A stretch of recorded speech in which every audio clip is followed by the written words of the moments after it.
Hi everyone, can you see my screen?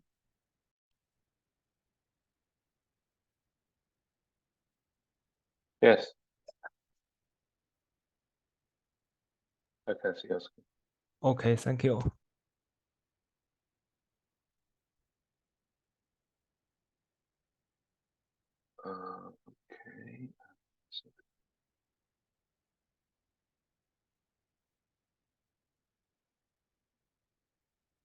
Okay, before we start today's HLD review, I have one thing to update. So yesterday I sent out an email to share the HLD review calendar. So basically, we created a dedicated Google Calendar to share the HLD review schedule. Is public to everyone. So please check if you want to see what is the coming HLD and the time slots. Let me put the link to the chat window as well. Okay, with that, let's start the HLD review for today's meeting. So it's contributed by Microsoft, the DHCP port-based server. Please go ahead. Okay, let me start. Hi everyone, I am Yaqiang from Microsoft. And today I will introduce IPv4 port-based DHCP server. And here are some definition and abbreviations. DHCP is Dynamic Host Configuration Protocol. And the key DHCP server is DHCP server process. DHCP relay is DHCP relay process. And DHCP server is to automatically assign and manage IP address for client device. We plan to implement a built-in DHCP server in SONiC to assign IPs based on interface index. And port-based means IP is allocated based on the interface of the switch. Clients connected to the same interface can only obtain IP from the IP pool corresponding to the interface we configured. It has two advantages. First is clients connect to a non-configured interface cannot get IPs, and assigning IP based on port can quickly complete a self-made network without external information like client MAC address or client ID. So we will implement a built-in DHCP server and rules to assign IPs based on physical ports. Configuration of DHCP server will be done via JSON config input and the SONiC CLI. Any questions about this part?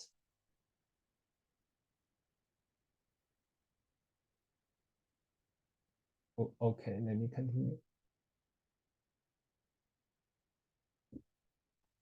Then is the design part. We plan to use key DHCP server to reply DHCP request packet. It natively supports MAC-based IP assigning, but in our scenario, we need to identify which interface this packet comes from. And SONiC has integrated DHC relay, which can add interface information to option 82 in packet when it relays DHCP packet. So we use it to add interface information.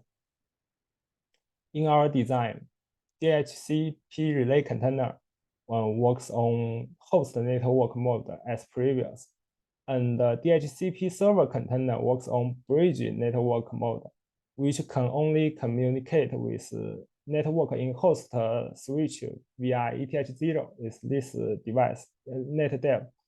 And the DHC relay listen on downstream interface and forward the DHCP request packet to ETH0 inside the DHCP server container via Docker0. And any question about this part? Yeah, can you hear me? This is Santosh. Yeah, I can hear you. Yeah, I have one question. Is the server going to run on the same switch as the relay, or do you see you support the different configuration where relay and server on two different switches? Is one switch, but DHCP server container runs in bridge mode. So the network of this container are not the same of DHCP relay. It only Okay, and if have the this ETH0 to communicate with the host switch. But okay, host and switch is every container working on this switch, like a relay or server, they all work in this switch. But DHCP server container work on bridge mode, so they must use this to okay, connect. if you have multiple switches in the network and you want to assign IP address, so the guideline is to run the server on each of the switch, right? Because you're doing a port base, not like a centralized service. Am I correct? Yeah. Yes. Okay, got it. Thank you. Okay.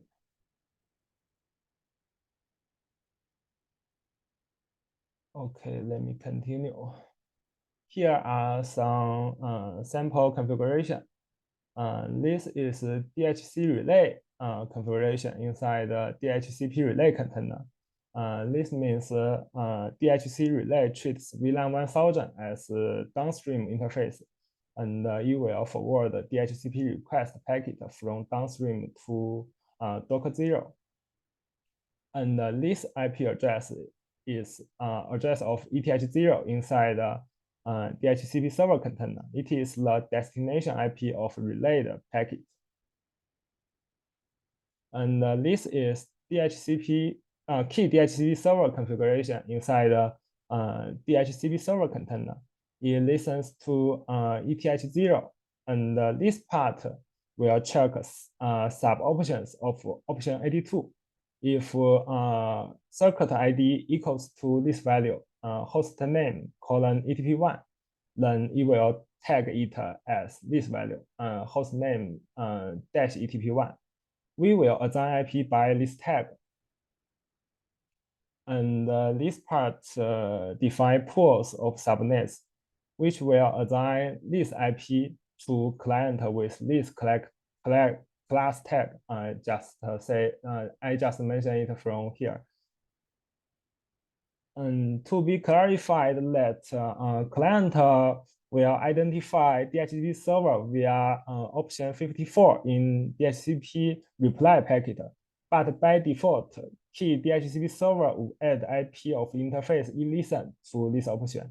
In our scenario, it is IP address of this interface, ETH0, inside the DHCP server container, which is incorrect for client. So we need to explicitly specify this option by this part. Any question about this part?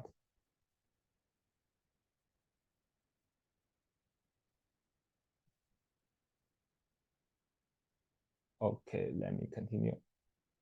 And we will add a new container DHCP server. So correspondingly, a related entry will be added to feature table in config.db like this. And we can use configure feature to enable or disable it.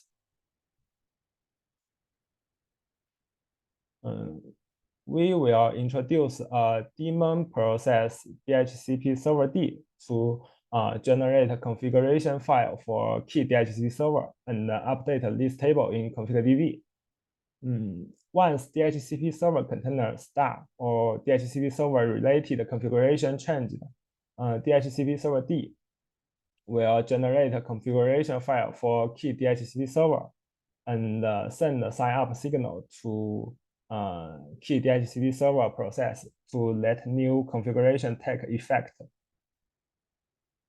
And the key DHCP server supposed to specify a customized script to execute when DHCP list changed, like new created or destroy old. So we use this script to send the signal to DHCP server D. and the DHCP server D will read this file and update this table in StateDB. This is a sample configuration to specify this file path and script path in key DHCP server. And this is the sample of this file. DHCP server D only interested in IP address and MAC address, and this time and this is the expire time only interested in these 4 items. Any question about this part?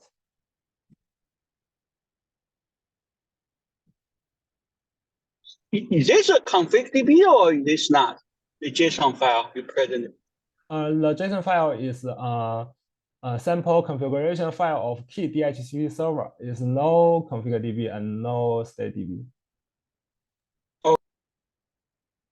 Config DB and state DB, I will introduce them in next chapter. Hi. Can this configuration applicable for a V6 also, or like it looks like all V4 specific here? The configuration for DHCP V6 also can be done via same set of configuration or a different set of configuration that are needed. That's why we wanted to first address V4 and then create new set of young models for the V6 case.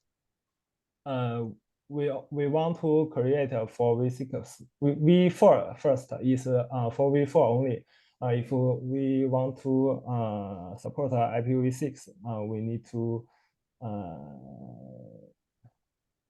gradually implement a new feature. But this feature is only for IPv4.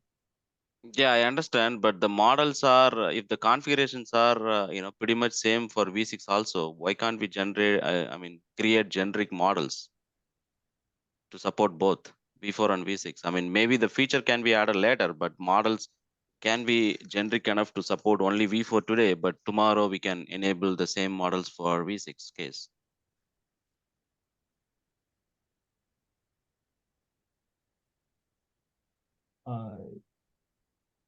Yes, I think some of them maybe are the same. I will check it after this meeting, and if we to check whether we can mitigate them. All right, thank you. Okay, thank you. Yeah, I have a question. Okay. These entries are gets updated to StateDB, right? By sending a signal. Yes. What sort of signal is that against? This script will send a signal to DHCP server D is process I write, and I want to use signal 10 to notify DHCP server D to update state DB. You will do that, and okay. Yeah, and we have a show command to display these entries, right? Reading from StateDB and displaying to user.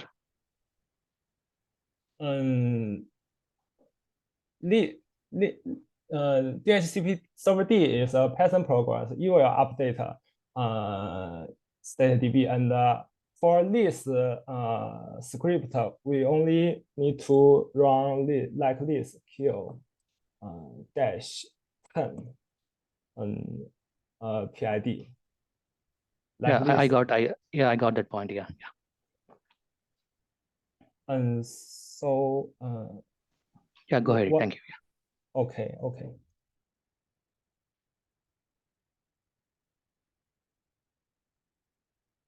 And any questions?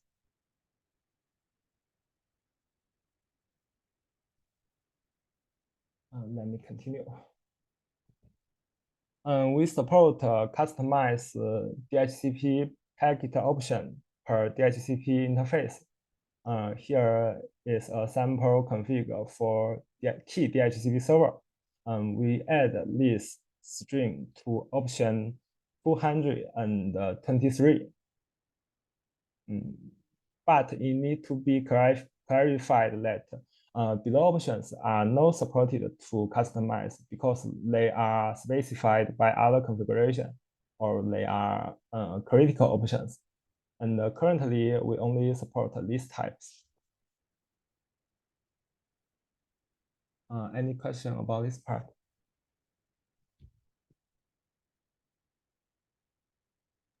So again, this configuration is the DHCP server's configuration, right? So it's not something that you you add the support. This is probably this configuration already supported by the DHCP server you choose, right? Yes, I will generate this configuration based on config.db. This is key DHCP server used. Yeah, this is your implementation, right? So yeah, okay.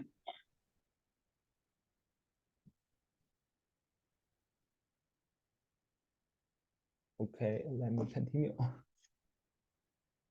And we need a daemon process in DHCP relay container to dynamically manage DHCP relay process. Currently, DHCP relay processes are directly started by supervisor D with parameter render when DHCP relay container start. Our design is if DHCP server feature is enabled, we will run the configuration file for supervisor D with starting DHCP relay D process. This process is to subscribe a related table in config.db and start or kill or restart DHCP relay processes when configuration changes are detected.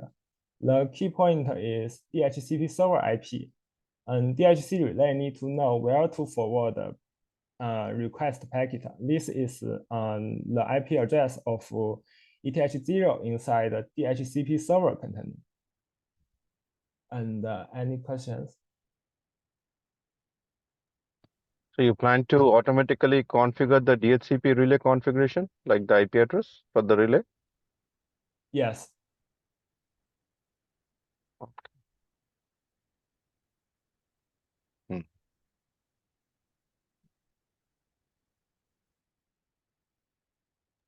So how do you resolve conflict? For example, what if there indeed a relay feature be running, right? So for example, maybe the relay feature is already running, and they DHCP v4 relay and the DHCP v4 server cannot be cannot run in the same time. They will all listen to port 67. So if we enable DHCP server, indeed DHCP relay will not run.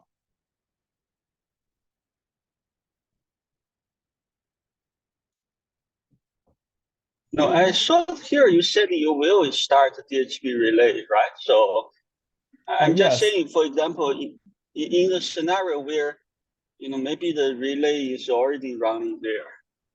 I mean, have its own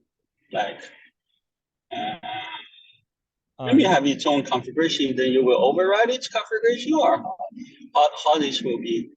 Yeah, yes, I will generate a new configuration by DHCP relay daemon and then run DHCP relay process. I think this config will conflict. Right? Yeah, this will conflict. So we want to add some restrict to the like CLI or young model. While user enabled DHCP server, we will not allow them to config DHCP relay. So once the DHCP server enabled, we will not the DHCP relay will not configurable from the user perspective, and the DHCP relay daemon process will configure itself based on the DHCP server configuration, such as subscribe the DHCP server IP address automatically. Yeah, so basically the DHCP relay in this design is transparent to Yeah, no, I understand. No, I understand what you're saying, but maybe I thought maybe it's not that conflict, right? So you just add one more DHCP server in whatever the configuration it already has, right? So you just you know, look, think about, right? So if you have a relay running, then this is just yet another DHCP server, and you just add this server to the list of the servers that relay already has, right? So if in terms of DHCP response, right? So assuming that will not conflict whatever already managed by the outside relay. DHCP will be managed by that, but the inside will be managed by this one. Yeah. So I don't know if there's any conflicts there, but in terms of configuration, maybe it's not that kind of conflict as you think, right? So Yeah, I think that is considerable. Yeah. In current SONiC DHCP relay, they will the DHCP relay is binding to listen all interfaces in the switch. So so we can also support such as a one VLAN configured with DHCP relay and a remote DHCP server, and the one VLAN with a local DHCP server. We can do that right now, but I think it is still considerable. Yeah, we can note it and check it offline. Yeah. So you're replacing the existing design with the new one. That's what you're saying. For the DHCP relay, or both design will coexist. Yeah, I think we're not replacing it. We add some new process into existing DHCP relay, and due to current implementation of DHCP relay, we going to the original DHCP relay feature function will not work if you enable this built-in DHCP server. Yeah, that is what we're trying to apply in this design. And the same system cannot have both DHCP server and DHCP relay, right? Right. So given we already support DHCP relay in SONiC via the interface configurations, you have all DHCP server configs and everything, and you are changing something to that, right? That behavior, or no, nothing changing? Yeah, we will change the DHCP relay behaviors only when you enable DHCP server. Okay. Yeah, so if you choose to use the local DHCP server, you have to you cannot use the original DHCP relay feature. Okay, that's fine. Yeah. Yeah. Okay, go ahead. Okay, let me continue. And we have two main DB changes on config DB and state DB. For config DB, we will add 4 tables into config DB. Here's a sample configuration. The detailed YARN model and the DB object can be found in next chapter. And in this scenario, we have VLAN 1000 and have 2 VLAN members, Ethernet 1 and Ethernet 2. DHCP gateway is VLAN IP, and this time is 3 minutes. Net mask is the same as VLAN interface, and the state is enabled. We customized option 12, and the detail of option is defined in this table. We also define an IP range and contains 4 IPs from 2 to 5, and bind the Ethernet 1 with range 1, and bind the Ethernet 2 with a direct IP. Then it will assign IP like this picture. And these 3 clients connected to Ethernet 1 or Ethernet 2 will get these IPs.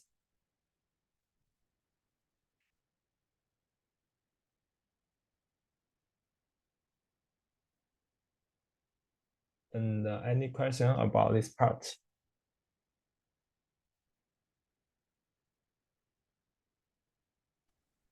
Why do you need a separate model for these ranges? Why not to use maybe some syntax to put it in the one line? What do you mean to put it on the one line? For example, the place where you need to use the range, you can actually use 2 IP addresses separated by dash, for example. what is the benefit of having this new DB model, let's say? If we use this model, like we define a range, we can reuse this range.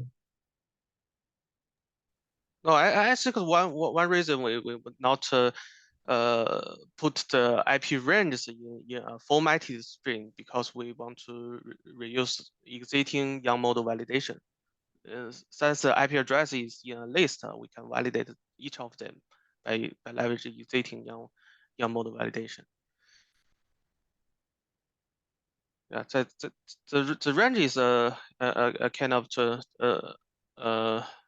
it is actually used as a tuple, a pair. So the list will only have two IP addresses, and one is the start and another is the end. And we want to use that mode because we think that is good for validation. If we use a string with a special format, it might be hard to be validated. Yeah, that's a consideration. So one question here is on the configuration. DHCP relay configuration is saved, inside the VLAN structure, but looks like here we chose to have a different DHCP server, and then have VLAN inside that. Is there a reason to go this way versus adding the DHCP server configuration under the VLAN section itself? The other way. Yeah, here the VLAN. So the VLAN interface name here is indicates that we want to binding the DHCP to that VLAN. Yeah, No, so that I get it, but I mean, can this be added under VLAN section in the config DB? Like if you see the DHCP relay, right? Whatever we configure. Can we double click on that? I saw even for the relay, it moved out, right? So in the YAM model, it moved out like a DHCP relay section, and then there's a VLAN. Yeah. Oh, is it? I don't remember. I think originally it was directly under the VLAN, but later correct. I saw it being moved out already. Okay, someone maybe familiar with YAM model can confirm. Okay, all right. If that's the case, that's okay. Yeah. Thanks. Yeah, thank you. And any questions about this part? Do you have any configuration requirement that the VLAN should have an IP address? Or it can work either way. I mean, do you enforce that at all? Let's say VLAN 100 in this case, if it doesn't have any IP address, will the relay will the server still work? Yes, we need a VLAN have IP address. This constraint is I define them in YAM model, and in DHCP server decode, it will validate it too. Okay, thanks. Thank you.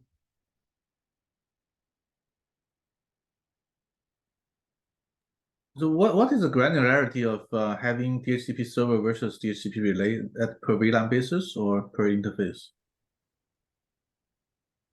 Currently design is per VLAN interface, but we can support per single physical interface. Okay. Yeah, thanks. No, I think maybe Ying's question is maybe similar to the previous one we discussed. For example, if your tool has two VLAN, can one of them start with the DHCP relay and the other one start with the DHCP server? Yeah, currently not. Okay. Yeah, but it's considerable. Yeah. Yeah, that's an extended question from, yeah, okay. Okay, let me continue. So maybe those constraints you need to call out, right? So in the I don't know, like in your constraint section. Yes, I will. This constraint is defined in the Young model. What do you mean call out it?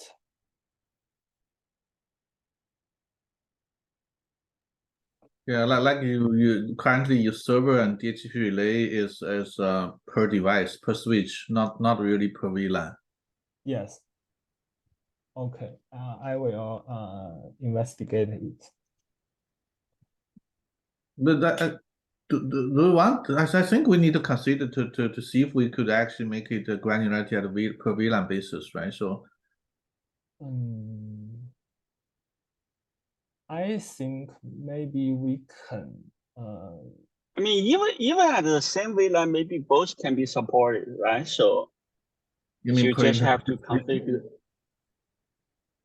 So yes, from a relay perspective, DHC relay is running by this command in currently DHCP relay container. If we have two VLAN, we will start two process of DHCP relay. One of it listen to VLAN 1000 and one of another listen to VLAN 2000 or something else.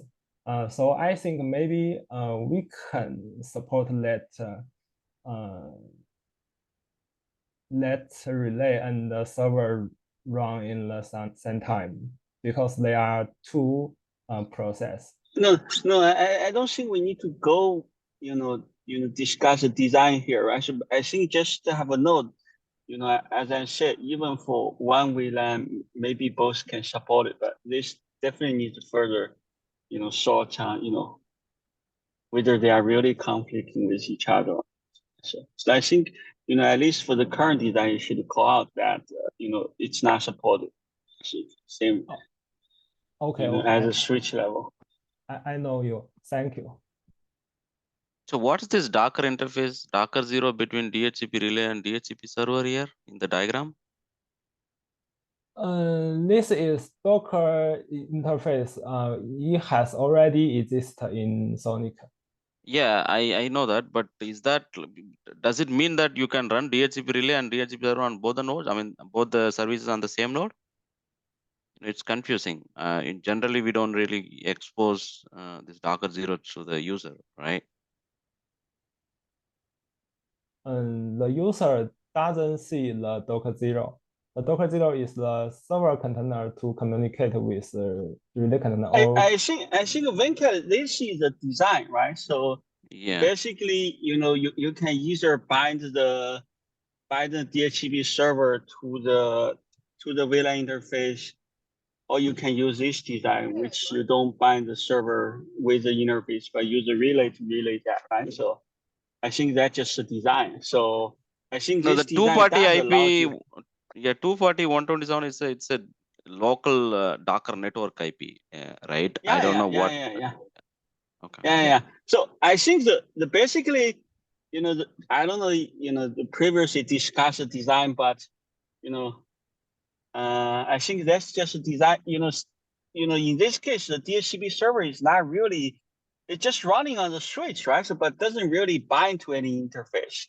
It's like you can think of like a remote DHCP server. It just happen to be running on the switch, right? So, and that's it. Okay. Yeah. Okay. All right. Thank you. Okay. Thanks, Guohan. Any question about configure DB parts? Okay. Let me continue. And for state DB, we will add two tables, and this table and server IP table. And this table stores this start time, end time, and IP address for each MAC address. And the server IP table stores IP address of DHCP server IP for DHCP relay. And it's the IP of ETH0 inside the DHCP server container. And any question about this?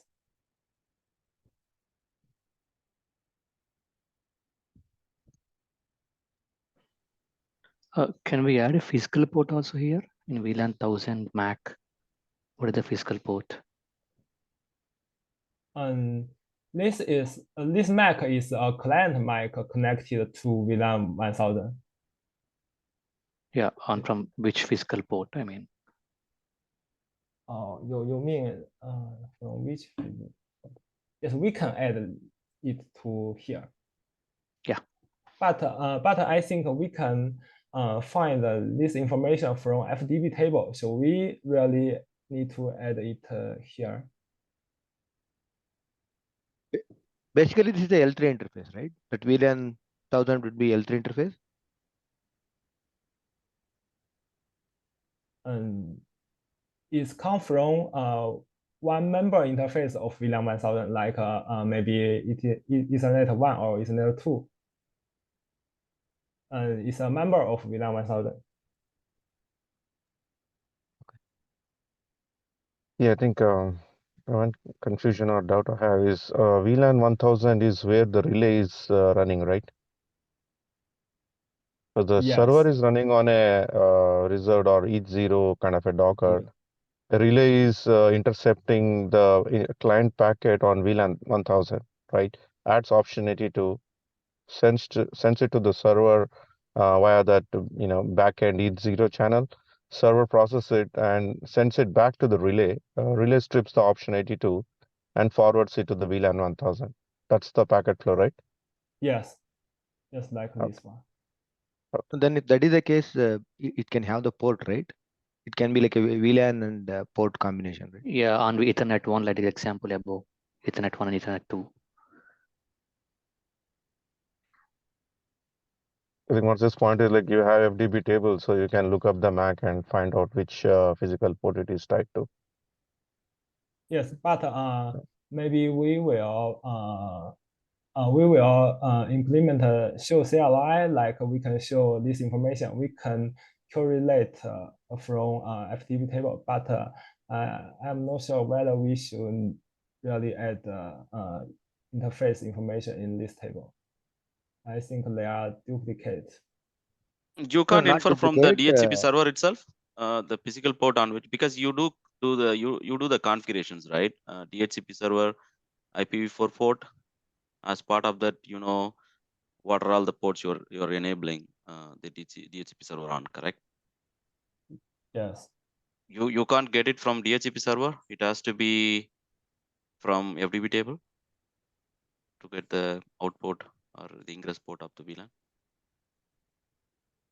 Actually, I think FTP table contains the MAC address and the interface map. Like if this MAC address comes from Ethernet 1 or Ethernet 2, we can get information from FTP table. It's already exists in SONiC.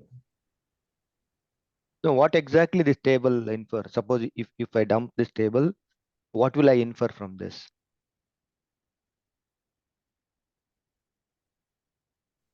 And you mean dump what table?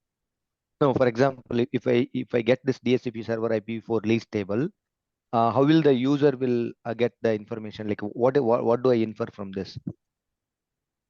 There is a start time, there is a end lease, and For then there is this an client IP MAC, this is the IP is given, and what is the lease start and lease end. Basically, that's the information that is present. So this is the client MAC, and this is the VLAN, and this is the lease start and the end time, and this is the IP address, right?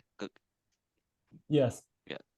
Okay. So the reason why we were asking was because it's a port based, meaning like it's a VLAN member, right? That's the reason for asking for that.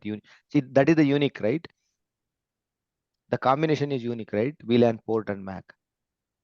No, the port base means the port is the switch port. So maybe we can get two MAC address from one physical port in switch.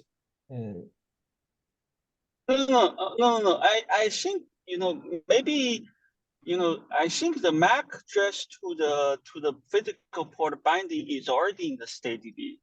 So this is just additional information they need to put, right? So then in the CLI, maybe you can combine those information and put whatever the user like, right? So, but this is just I think additional information they need to add to the StateDB.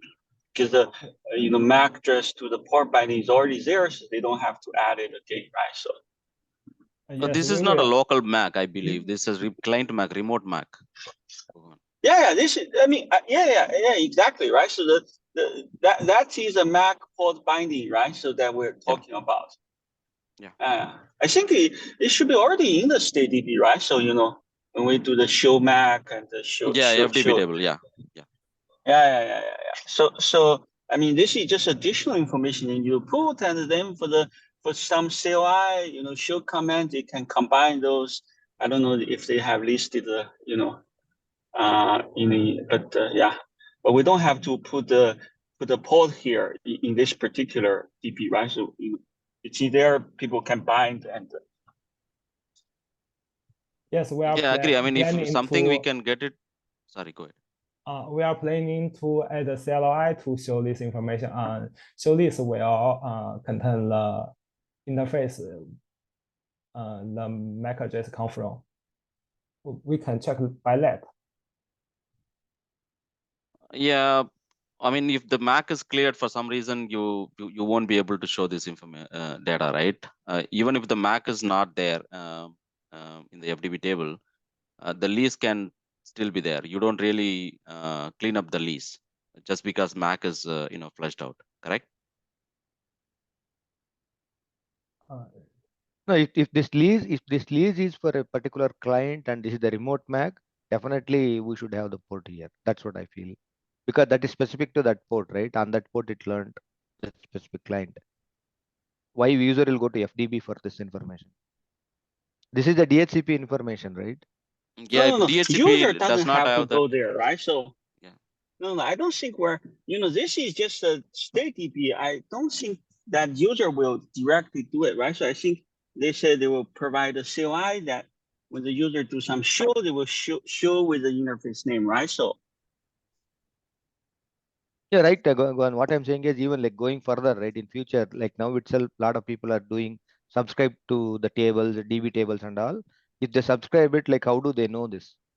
If they subscribe to this table, so they don't know on which on port this lease is happening, right?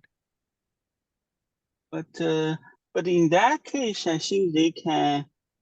Because the MAC can be learned in a they different can time. subscribe the MAC and port table in the StateDB and join them, right? So no, Guhan, that time when the MAC is learned is different. The time when the DHCP binding is happened different, right? MAC can be learned way early due to different packet itself, right? Not even DHCP packet.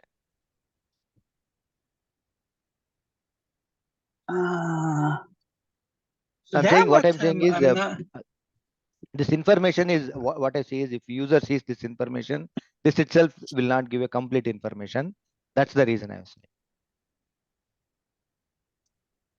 Yeah, but I thought they will have a CLI to show with the information, right? So, because I don't know, like at that particular. So which port you want, right? So I think ultimately they get the port from the the MAC table, right? So because their algorithm here is to basically MAC based solution, right? So MAC based lease. It's not really port based lease.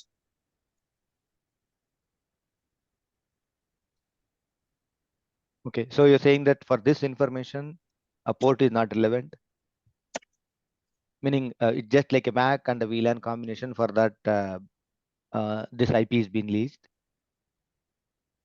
I mean, think about it, right. So if the client learn this IP, and if the client is alive, the MAC address, the FTP table will always point in the MAC to the right port number, right? So no, that's the reason I asked first. If the VLAN 1000 is an L3 interface, so then the port does not come into picture because the IP is assigned to an L3 interface, right?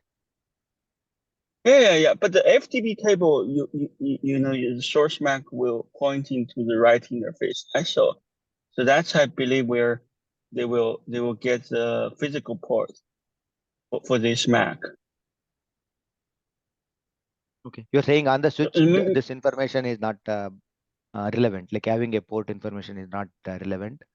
Like it's more of a MAC and IP lease information. I think under this specific this state DB table, right? So the port is not relevant, but when we when they show the user, yeah. They can explore it if it makes sense. Otherwise, it's fine. Even if the port, sorry, last question. Even if the port, the MAC for the egress port is pointing to a different one. Let's say before the lease end, you don't really bother about it. You don't really flush out the lease information, correct? So that's an independent, information that we maintain, correct? Come again? So initially, let's say due to the DHCP relay packet, you learned this client MAC on one port, and you're assigning the lease time and everything, and then after a while, it moves to the different port, right? That won't really impact any of the lease information already present in the DHCP server, correct? Yeah, you're right. I think if we leased, I mean, if the MAC address moved, right? So in that case, I believe the IP address will not change, right? So because until the client sends the next DHCP discovery, at that time, if really we're doing the port based, then for that MAC address, you should learn a new IP, right? So you should get a new IP. But I think the information you get, right? So you will say, okay, this, say let's move, right? So you will say, okay, hey, this MAC address assigned with this .01 IP. However, it's on a different port, right? So in that case, when you show the state DB, you will say, hey, maybe this is information is not correct. It's not supposed to be, right? So because the configuration say, okay, for this port, it should get a different IP. But in the state DB show, you will say, hey, this port doesn't get the IP supposed to. Therefore, there is some issue. So you need to, the state is not the the desired state, right? So that's I think the point of showing the state DB, right? So, however, if I don't know if you want to put the port into this table, I don't know where you get that information. No. Port information. I mean, so if it's already readily available from DHCP server itself, we can put it in the table. Otherwise, there's no point in querying from the FDB table and populating this table. That does not make any sense. So you could very well, query, show table. If you want to have it in the show information, as part of the DHCP server lease command, show command, you can populate information from two different tables. I mean, that's no issue. But populating this table with port maybe not a desired thing. Yeah. Okay.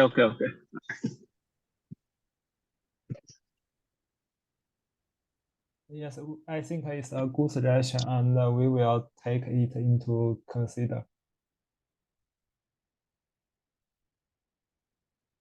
And any questions about StateDB?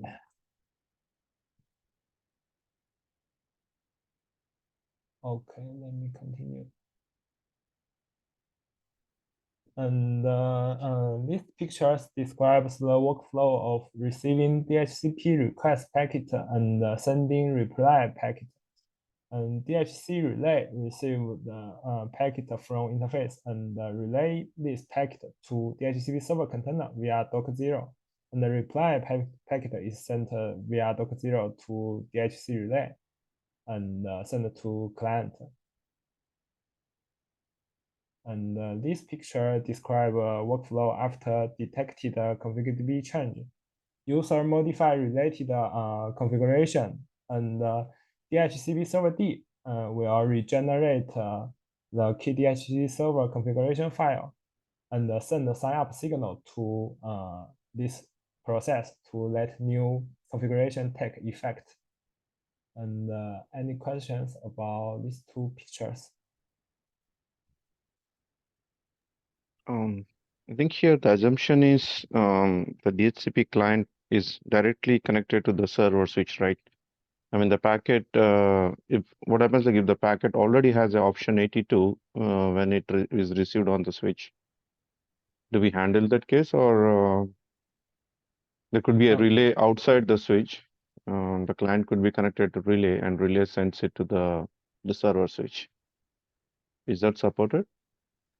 I think we just assume that the client is directly connected to the switch. Connected. Okay. So there will be no option 82 in the incoming packet. Yes. Okay. All right. Thank you. So what will happen to that packet? Does it cause any breakage or anything?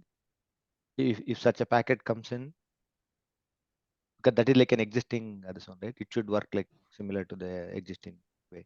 No, it should discard the packet. The relay will DHCP discard relay the packet in that case. Yeah. So, but Santosh, like, is there any case where, like an existing case where we get a packet with that, and what do we do now currently? There is a policy, what you want to do, you can do like a discard or append or replace of the option 82. By default, I think it's discard. Then you can change it to append. So when you do append, that there will be like 2 option 82s in the packet that is getting relayed to server. Yes, it can be specified by this command. Yeah. We can change it to support more scenario. But currently, we assume that client doesn't. But that's a relay feature, right? So I think maybe that is, at least for this design, it's out of the scope, right? So. Yes. Yeah, but this the design will be diagram different. says there is a relay in between. I don't know, Santosh. Is The that relay correct? is within the switch, we same just, switch. No. Okay. No, we Within the just same use switch. a relay, right? So. Correct. But. It's not really a relay in the sense the server and relay are not two separate physical switches. They are on the same switch. So the server is implemented with the help of relay on the same switch. So typically you will have a DHCP server as a centralized service. The relay will run on the TOR and your server will be like a central server. And all the requests will go to the server and server does the allocation, sends it back to the relay. That is a typical use case. But here the server is running right on where the relay is supposed to run. And it will only cater to the clients that are directly connected. So you will run this server on every switch where the DHCP client is there. So you'll have to manage the server on a per switch basis as opposed to like a centralized service in the network. Okay. Yeah, I think this will be enabled. We can add right? those details in the HLD. I think that would be helpful. I'm not sure if all those things are captured somewhere here in the HLD. Sure, I will add this part to HLD. Also, there will be an option to like enable, disable this one, right? Sorry, I don't understand. No, the DHCP server will not be enabled by default, and there is a way to enable and disable it, right? Yes, we can use configure feature command to enable or disable DHCP server. Okay. And its default it should be disabled, right? So yeah. Yes, it's default disabled. So for this use case where the DHCP server is managed by switch, we're making the assumption that somebody else is going to handle the conflict, something higher level is going to, because how actually do you make sure that the servers don't hand out the same IP address to different MAC addresses? It can be handled by key DHCP server. Is this process?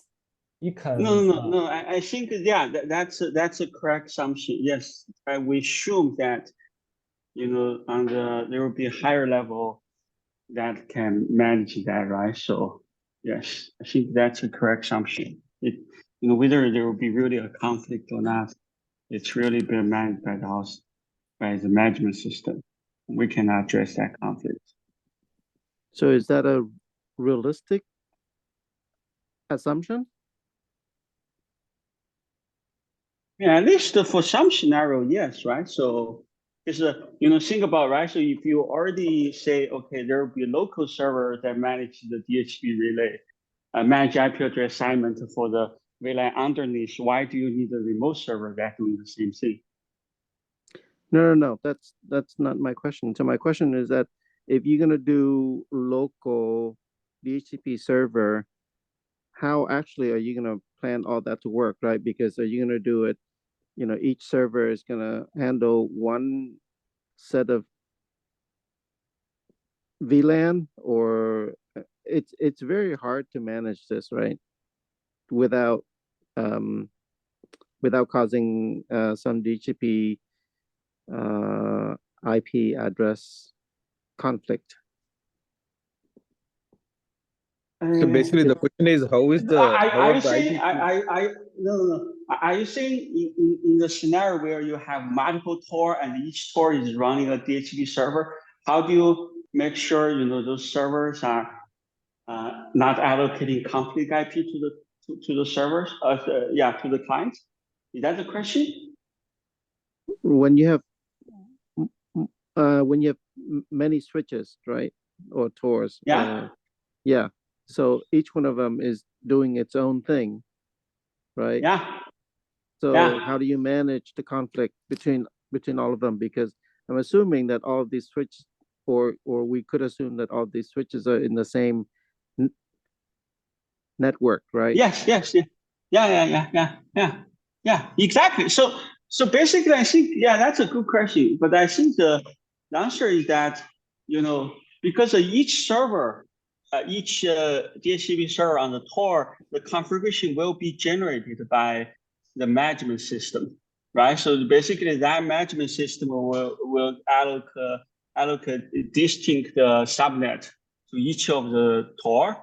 Therefore, it will generate the configuration for each of the DHCP server to make sure there will be no conflict, right? So I think the point is of running the DHCP server on the Tor is just to reduce hops and make those IP address, because otherwise the servers are remote, and sometimes there's some reliability unreliable things there, so make those DHCP discovery process fragile. So if we move the server into the Tor, then and we just statically generate the configuration for each of the DHCP server, it makes the process much more reliable. Yeah. Okay. So the servers will each have its own set of ranges that it can manage, but those range cannot overlap, right? Otherwise, so. Oh yes, of course. Yeah. Okay. But the Tar itself is a redundant device, right? Like Guhan, like one of the Tar goes down, then whatever the subnets or the set of ranges, IP ranges that you are talking about will go away, and those clients will not get the IP address, correct? Yeah. No, if the Tor already goes down, right? So then anyway, the DHCP relay process is broken, right? So. No, not like that. I mean, the question is if the Tar itself is a redundant devices, like if there are, like say, some MC lag running between the Tars and their dual Tor. Oh, okay. Yeah. Dual Tar, yeah. Okay, dual Tor scenario. Okay. Yeah, no, I don't think we have talked about the dual Tor scenario, but but you can think of that depending on which dual Tor you're talking about, like either Gemini or Libra, right? So I think we are looking at the story there. Basically, if one Tor goes down, the other Tor, you just have redundant Tor, right? So and each Tor will have its own DHCP server. They have same configuration. So even if one Tor is dead, you have another DHCP server to serve the traffic, right? So still redundant. And both of those instances have to be in sync with, like, in sync, right? Yeah, they have to be in sync. They have to share the state. Yeah. DB, right? So the servers will know what IP address has already been given out by the other one. Yeah, but pretty much the configuration is the same, right? So port based and the goal state is the same. So yeah. configuration. So the range of IP but addresses should be but same, the right? state might be different because we don't know which of the dual tar, which tar actually dispensed what kind of IP addresses for a given MAC, right? So that state information has to be in sync with both of them. Right. But for this scenario, it doesn't matter too much, right? Because here assume that each port have one server, and that server is per port based, and it's already signed the same IP, right? So whether it's Toei giving the response or Toby give the response, the same IP for same MAC. No, if it's a dual tar scenario with MC lag, so first of all, who will, like, whichever the node gets will allocate the DHCP IP address, right? So how will the other tar knows that, okay, this IP is being allocated by the tar? That means some work needs to be done for the MC lag, right? I mean, I think we didn't thought about the specific the MC lag scenario, but I think that's probably something that if you folks are interested in this approach, then we can definitely work together and see how do we do there. Yeah, but I don't think the team has spent a lot of time to think about the MC lag scenarios for this particular case.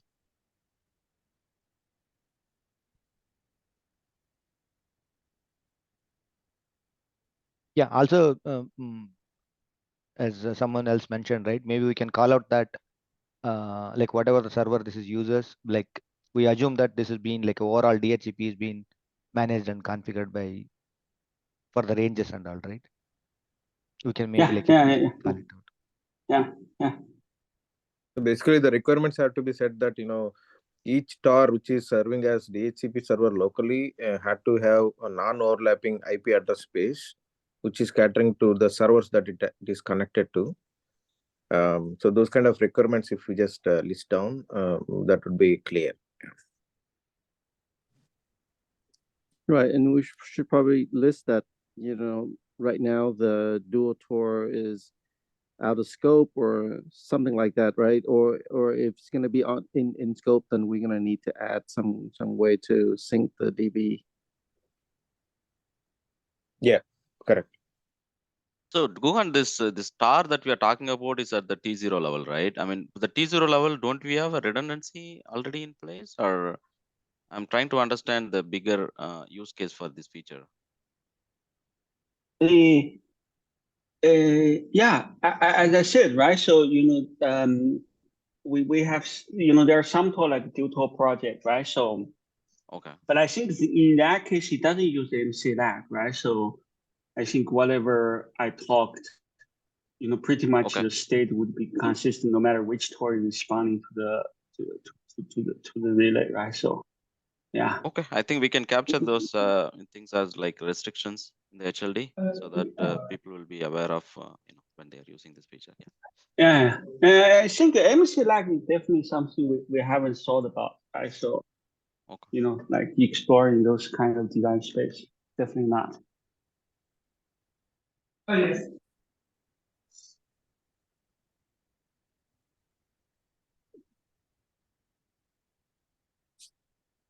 Any question about these pictures?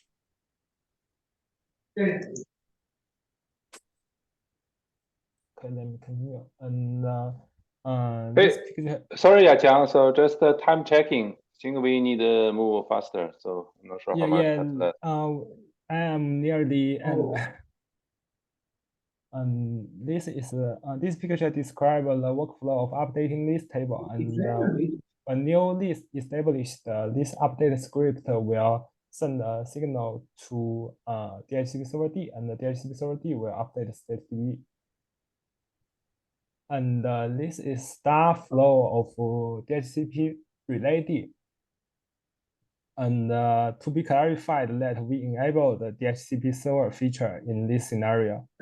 And after DHCP relay container started, configuration file for supervisor D is generated, and the supervisor D will start DHCP relay D process. And the DHCP relay D process will subscribe a related table in config DB, and will start DHCP relay process by configuration. And any question about these two pictures?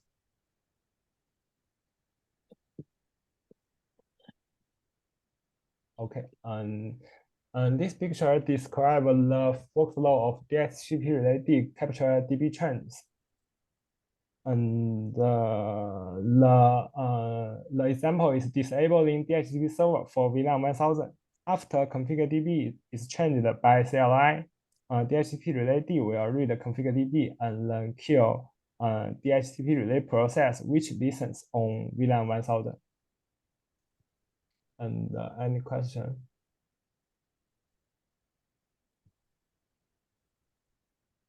Okay, and based on above contents, we design SONiC CLI like below. First is configure CLI for DHCP server configure.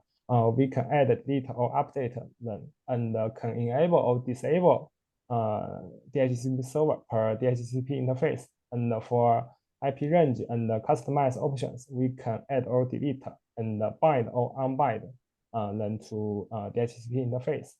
For show CLI, we can display DHCP server related information like config or range or list table by show CLI. And any questions about CLI?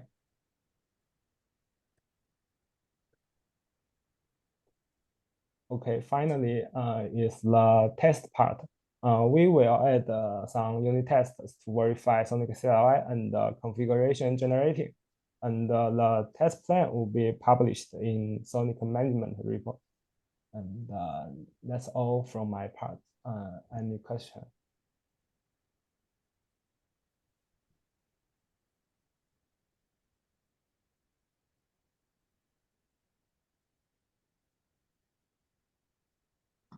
Looks like we are not leveraging the automatic CLI command generation from the Yang models, right? That feature for these commands. This will be covered by Yang model PR, and like this, we have verified the Yang model configuration generated by. Okay. Because the table names are reflected in the keyword. I'm just wondering. If not, we should, right? So I think that saves effort. Yeah. Correct. This PR has contained the Yang model validation. Yeah, Yang model validation is one thing. I'm talking about generating the CLI commands from table names, fields, and everything. So you don't need to write these commands manually. So that infra gives us the option to generate the commands automatically. Yes. I will take it. Yeah, I'll add a comment and refer to that particular HLD to see how we can do that. So. Okay, thank you. All right. So are you allowing the IP ranges, configuring the IP ranges dynamically, like increasing the IP range or decreasing the IP range? Is there a command? Initially, to start with, you need to configure the server with an IP range, right, that it is serving. Yes. Currently, we only plan to configure IP range by a single command. We cannot increase or decrease IPs. So once you configure, you won't allow user to change anything to that. If you want to change range, I recommend it to delete this range and add a new one. Okay, so there are a lot of scenarios will come in picture. Like if it is already leasing out a couple of IP addresses in that range, and then if you want to expand upon, then if you need to delete, then the whole things go upside down. So I think those kind of scenarios we need to think about.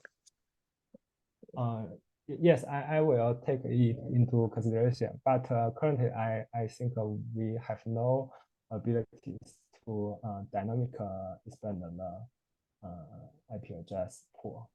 Yeah, I think we can consider that for updating IP range by using CLI.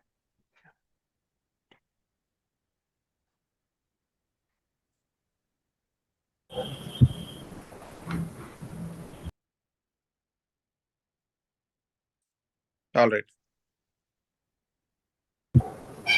Basically, kindly you need to spell out all these things in the HLD, so it will be easier for the readers and users as well, whether they will go for this or with existing relay, DHCP relay services.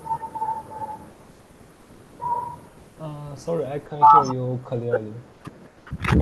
Okay, I'm saying that kindly we spell out these details in the HLD doc so the user easily know that which server they want to use, either for the relay or for this one, depending on the specific use cases, right? Okay, I'll add a command from my HLD as well. So I don't understand what you mean. Yeah, Okay, please add the comments in the HLD and we can check back. Okay. Yes, you can add it to the HLDPR. Okay. Yeah, thank you.